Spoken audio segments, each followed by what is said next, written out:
नमस्कार. Voice of India मीडियाच्या उत्तर महाराष्ट्र विभागीय अधिवेशनासाठी उपस्थित व्यासपीठावर आपले सगळ्यांचे नेते, आपले मार्गदर्शक, आपलं प्रेरणास्थान, ज्यांचं व्यक्तिमत्व अतिशय सुंदर आहे आणि संघटन नितांत सुंदर आहे, असे आदरणीय संदीपजी काळे साहेब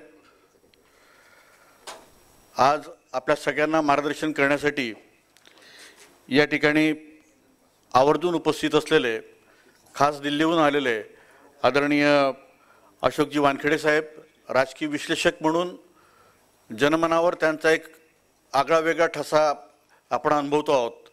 हे आपलं अहोभाग्य आहे की आज आपल्याला याची देही याची डोळा त्यांना पाहायला आणि ऐकायला लाभतं आहे.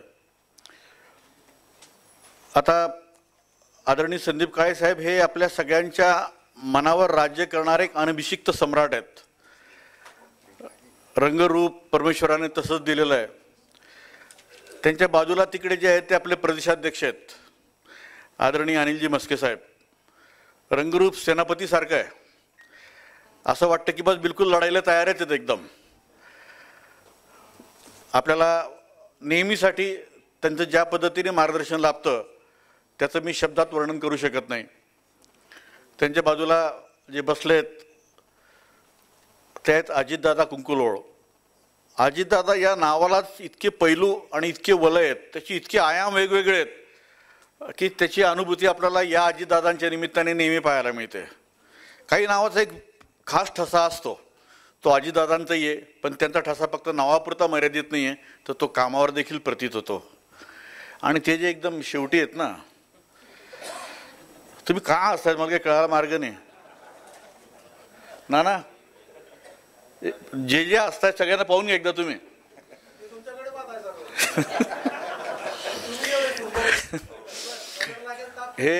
हे आमचे रिंग मास्टर आहेत. हो, दादांप्रमाणे कडलक साहेब म्हणतात की नाना या नावाचं पण एक वलय असतं. नाना कोणाला म्हणतात जो कोणालाही काना करू शकतो, तर असे ते नाना आहेत. नाशिककर, तुमच्या हिमतीला मी दाद देतो. तुम्ही नंदुरबारचं अधिवेशन नाशिकला घेऊन आलात. अहो असं म्हणतात आशिक का घर नाशिक, इथपर्यंत बरोबर आहे. आशिक का घर नाशिक, दिलवालों की है दिल्ली. आशिक का घर नाशिक, दिलवालों की है दिल्ली, दिमाग वालों का है पुणे, और जिनको अपने ऐसी वैसी करना उन्होंने धुलिया नंदुरबार जाना. हे फार डेंजर लोक आहेत ते. तुम्ही त्यांच्याकडचं अधिवेशन आपल्याकडे खेचून आणलं.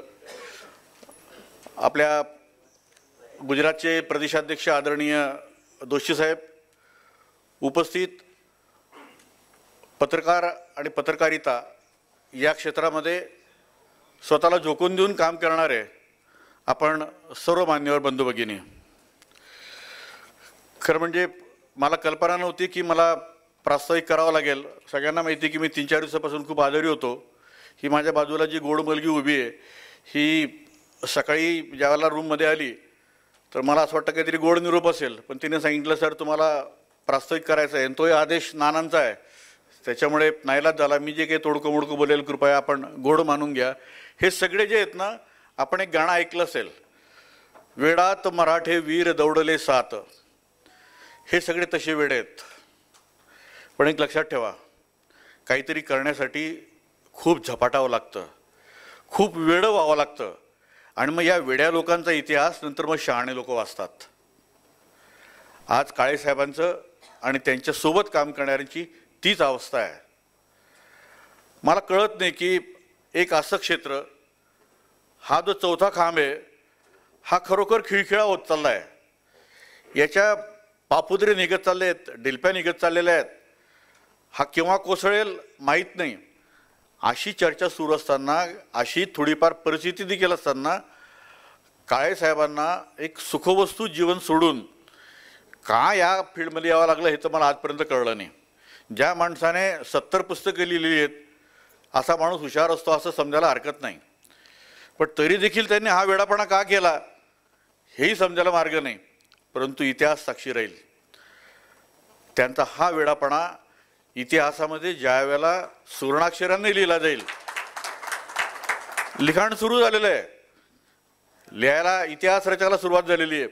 त्यावेळेला संदीप काळे नावाचं हे घोंगावणारं वादळ, हे सुंदर वादळ आपण कधीही विसरू शकणार नाही. आपल्या आदिमनावर राज्य करणारे ते आणि विशिष्ट सम्राट आहे. ते मी वारंवार याचा उल्लेख करतो. एका माणसामध्ये इतक्या लोकांना एकत्र करण्याची जी किमया आहे, त्या किमयेच्या पाठीमागे अनेक पैलू असतात. त्या पैलूचं दर्शन त्यांच्या व्यक्तिमत्वातून होतंय, त्यांच्या कार्यातून होतंय. ते आता तुम्हाला संबोधतील त्यावेळेला देखील निश्चितपणे त्यांचे अनेक व्यक्तिमत्वाचे पैलू आपल्यासमोर उलगडले जाणार आहेत. सर आपल्यासाठी म्हणतो की काम कुछ ऐसा कर रहे हो कि दिलशाद रहोगे आप. दिलशाद म्हणजे चिरस्मरणीय. काम कुछ ऐसा कर रहे हो कि दिलशाद रहोगे आप तो कल चले जाओगे, सबको याद रहोगे आप. सरांचं नेहमी म्हणणं असतं की स्तुती नको, काम करा. पण सर जे सत्य आहे, जे वास्तव आहे, ते बोलल्याशिवाय सुद्धा राहत नाही. कारण आपल्या सकाळची टॅगलाईन आहे, सत्य सांगतो तो सकाळ. त्याच्यामुळे सत्य बोलावं लागतं सर. 25 वर्ष सकाळमध्ये होतो, रक्तात भिनलेला आहे सकाळ. त्याच्यामुळे ते वाक्य, ती टॅगलाईन, ती मुखातून आपोआप बाहेर पडते. उत्तर महाराष्ट्राची बांधणी जी आहे ती काही फार जुनी बांधणी नाही आहे. अवघ्या वर्ष 2 वर्षामध्ये ही सगळी बांधणी सुरू झालेली आहे आणि त्याचा आविष्कार, त्याची प्रचिती आज आपल्याला या कार्यक्रमाच्या निमित्ताने मिळते आहे. खरं म्हणजे आदरणीय कुमार कडलक साहेब जे आपल्या नाशिकचे जिल्हाध्यक्ष आहेत, ते आणि त्यांची सर्व टीम ही तर अवघ्या 2-3 महिन्यापूर्वी आम्हाला जॉईन झाले. यांच्यावर जिल्हाध्यक्षपदाचा यांना मान दिला असं मी अजिबात म्हणणार नाही. यांना फसवला आम्ही, यांना गंडवलं. कारण आम्हाला माहिती होतं की हा माणूस किती ताकदीचा आहे. हे नाही म्हणत होते, पण त्या नाही म्हणण्यामध्ये त्यांचं मनाचं मोठेपण होतं की तुम्ही इतरांना पुढे करा, मी सगळं सहकार्य करेल. पण मला माहिती आहे की इस्पिकचा एक्का जे काम करतो ते बाकीच्यांना सहजासहजी शक्य होत नाही. मला पत्ते खेळता येत नाही, परंतु पेपरमध्ये त्या बातम्या लिहाव्या लागतात पत्त्यांच्या. त्याच्यावरून मला कळालेलं आहे की इस्पिकचा एक्का भारी असतो, अन्यथा आपण काहीतरी वेगळा अर्थ काढाल. या नाशिकच्या टीमने अवघ्या महिनाभरामध्ये हे अधिवेशन ज्या पद्धतीने यशस्वी करण्याचा विडा बांधला आणि आज करून दाखवलं, त्याच्याबद्दल एकदा जोरदार टाळ्या त्यांच्यासाठी आपण द्या. तुम्हाला असं वाटत असेल की थोडंसं गरम होतं आहे, एसीमध्ये काही प्रॉब्लेम, अजिबात प्रॉब्लेम नाही आहे. हे ते जे शेवटी बसलेत ना, त्यांचं षडयंत्र आहे. वातावरण थंड राहिलं असं तुम्हाला झोप राहिली असती. थंड वातावरणामध्ये डोकी थंड होतात. त्यांचं म्हणणं की आपल्याला सगळ्यांना पेटवायचं आहे, यांना गरम ठेवायचं आहे, म्हणून त्यांनी फक्त 2च AC चालू ठेवलेले आहेत. खरं म्हणजे तुम्हाला गुपचूप सांगायचं होतं, तुम्ही गुपचूप ऐकलं असंच समजा. आजचं अधिवेशन मला असं वाटतं की एक पायाभरणी आहे उत्तर महाराष्ट्रात आपल्या संघटनेला फोफावण्याच्या दृष्टिकोनातून. आणि जेव्हा पाया मजबूत असतो, मग इमल्याने चिंता करायची नसते की आपण कसं राहू. निश्चितपणे इमल्यावर इमले चढत राहतील. आपण सगळे जोरदार तयारी करत राहू. आज हे सगळे सरस्वती पुत्र यांच्या सिद्ध, शुद्ध आणि समर्थ हातांनी आज आपल्याला ज्या पद्धतीने गोंजारतील, आपल्याला ज्या पद्धतीने घडवतील, मला निश्चितपणे खात्री आहे की येणाऱ्या काळामध्ये ही वैचारिक शिदोरी आपल्याला खूप पुढे नेईल. तुम्हाला पत्रकार म्हणून देखील आणि आपल्या व्यवसायाला आलेली ग्लानी, व्यवसायाला आलेली मरगळ झटकण्यासाठी सुद्धा म्हणून यांनी जी काही आज हे पेरणी करून जातील ती आपल्याला निश्चितपणे खूप उपयुक्त ठरेल. धुळे, जळगाव, नंदुरबार आणि नाशिक या 4ही जिल्ह्यांमध्ये सर आपली खूप चांगली संघटनेची बांधणी झालेली आहे. दुर्दैवाने आपले नगरचे जे जिल्हाध्यक्ष आहेत भागा वरखडे साहेब आमचे खूप जुने सहकारी आहेत. सकाळला एका खेड्यामधून काम करताना राज्यस्तरीय बातम्या दर आठवड्याला किमान 1 ते 2 त्यांची बातमी असायची. सोपं नाही आहे. एका खेड्यात काम करून राज्यस्तरीय सकाळसारख्या वृत्तपत्रामध्ये आठवड्याला 1 ते 2 बातम्या देणं हे सोपं नाही आहे. अतिशय उच्च कोटीचे पत्रकार आहेत, दीर्घानुभवी आहेत, परंतु दुर्दैवाने तब्येत साथ देत नाही आहेत, सारखे आजारी आहेत, सारखे हॉस्पिटलाइज आहेत.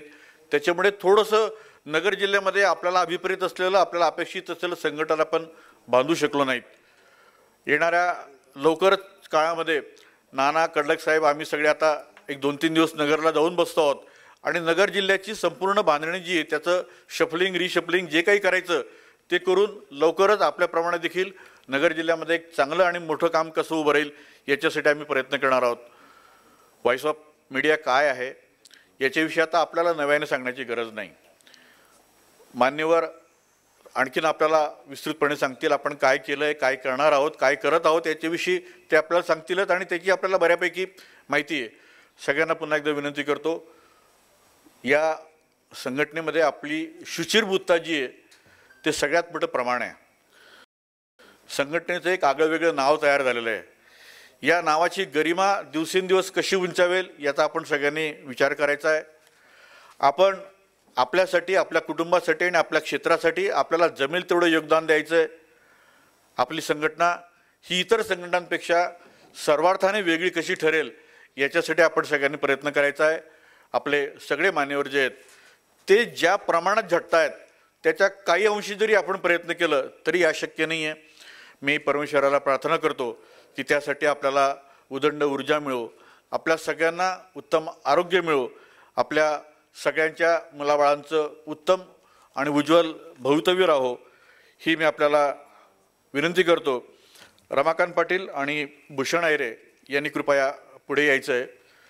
या रमाकांत पाटील हे नंदुरबारचे जिल्हाध्यक्ष आहेत आणि भूषण आयरे धुळ्याचे जिल्हाध्यक्ष आहेत. रमाकांत पाटील पूर्वी अनेक वर्ष सकाळला होते, आता लोकमतला नंदुरबारचे ते विभागीय कार्यालय प्रमुख आहेत. अतिशय उत्तम दर्जाचे आणि अव्वल दर्जाचे अव्वल बाण्याचे पत्रकार म्हणून त्यांचं नाव आहे. एकदा त्यांच्यासाठी सुद्धा जोरात टाळ्या वाजवा. आदरणीय आयरे साहेब जे आहेत भूषण आयरे त्यांनीसुद्धा धुळे जिल्ह्यामध्ये खूप चांगलं काम बांधलेलं आहे. मी आपल्या सगळ्यांना खूप खूप खूप अशा मंगलमय शुभेच्छा देतो. माझ्या वाणीला विराम देतो. माझं काही चुकलं असेल कृपया क्षमा करावी. धन्यवाद.